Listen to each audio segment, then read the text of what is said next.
In this episode, I'll provide you with a quick overview of the free application for federal student aid, commonly referred to as the FAFSA form.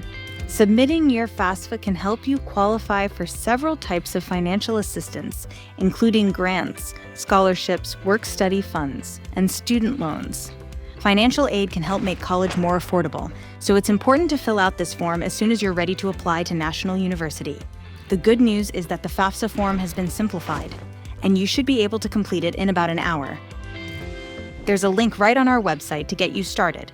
This link takes you directly to the securestudentaid.gov website and walks you through the process of completing your FAFSA.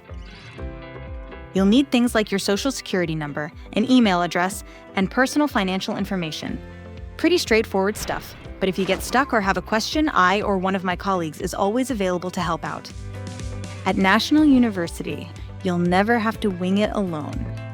We've got a whole flock of dedicated advisors and educators excited you'll be joining us soon and eager to help simplify the process of getting started. Remember, we're here to show you how to NU. So let's get busy on that FAFSA today.